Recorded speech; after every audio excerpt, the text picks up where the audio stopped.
What's up, softball players? Today's pitching video for Fastpitch here is on how to pitch to hitters who are crowding the plate. This can be a disconcerting thing. A lot of pitchers get upset about it. They're like, oh, she's crowding the plate. Like, I hate that hitter. I just hate when they crowd the plate. But if you do this the right way and you really take the mindset to reframe it, these hitters are really screwing themselves. They're making it harder to do what they need to do and drive the ball. And I'm going to tell you exactly why and how you can approach them in this video.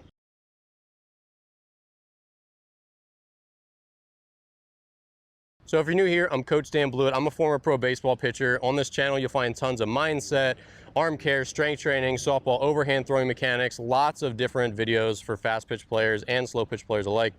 But today, let's talk about how to pitch to a player who's crowding the plate. This is really important, and I really want you to just destroy these players. So number one, there's two types of hitters that will do this. Number one is the big power hitter who wants to bully you.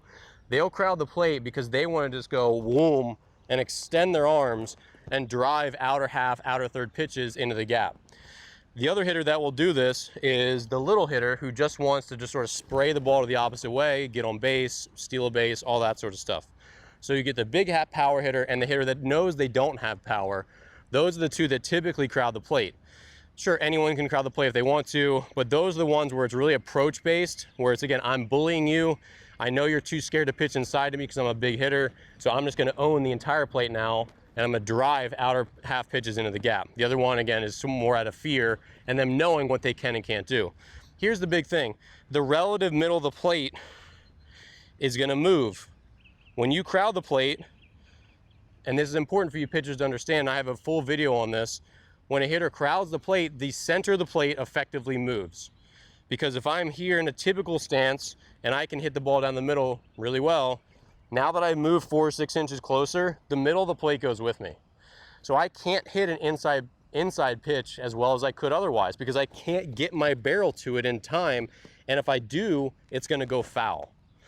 If you throw a pitch that's this tight to me, I've got to, if I want to hit barrel on it, I've got to get the barrel up here to make contact. And if I do, that pitch, I'm gonna hit it foul almost all the time. So what happens is when you really jam hitters, they can either pull it foul with authority or they can keep it fair and hit it with weak contact. Those are really the only two options. And that's important to know, and that's because the relative middle of the plate changes. So now when a hitter crowds the plate, no matter whether they have the bully approach or the little weakling approach, they can't hit this pitch hardly, which is essentially almost the inner half, like splitting this half of the plate. And they certainly can't hit the inner third or the corner with any authority at all. And if you throw it hard into them, and I know you don't throw as many fastballs in softball as you do in baseball, but you really should be going hard in to hitters that crowd the plate with your rise ball or your fastball, either one, because that's gonna give them the least reaction time to get their barrel out in front and hit the ball hard on the barrel. If you start throwing soft stuff inside, it's not gonna have the same effect because they can wait on it. They can even be a little in front of it and still kind of throw their barrel at the ball. So the big approach here is a mental one. Number one, it does not screw the pitcher over, it screws the hitter over when they crowd the plate because they give up the entire inner half as being very difficult for them to hit now. It's very difficult for them to either keep it fair or hit it hard in fair territory.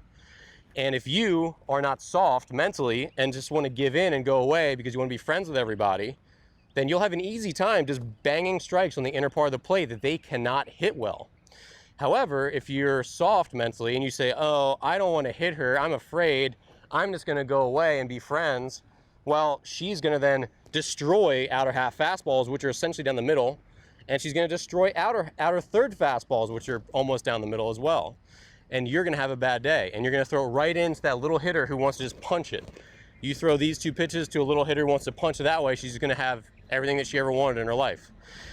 So look, you don't hit hitters intentionally, but when you crowd the plate as a hitter, you're signing up to have more hit by pitches. You know there's a risk, right? If they don't want to get hit by a pitch, they can back up.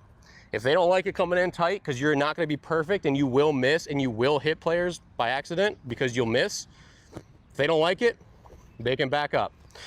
But again, and you hear coaches say that that's your plate, you own the plate. That's what this means. If they don't like it, they don't have to stand there. They can go back there, or they can get hit on the elbow once in a while because they crowd the plate, and they can cry on first base. It's fine with you. but you can't change your mindset and your approach as a pitcher and give in when hitters are trying to bully you and take away the inner half. And again, it's the reframed mindset that when they crowd the plate, they're giving you half the plate and they're not really getting that much in exchange. You're not going to be able to pitch away as effectively as you otherwise would, but you will be able to pitch in very effectively to these types of hitters, okay? So hopefully today's video helped. Pitching strategy is critical, and I want every young pitcher to learn why they're throwing what they throw. I hope coaches are not calling the game for them. If you're a coach out there, let your players call the game. Let them observe and learn and troubleshoot and trial and error. That's how especially youth softball and baseball should go. Let your players call the game. And players, take this knowledge, run with it, be perceptive, watch hitters in their stances, look at what they're trying to do, and then throw your game to the best of your ability. All right? Thanks for watching. I'm Coach Dan. I'll see you here in the next video.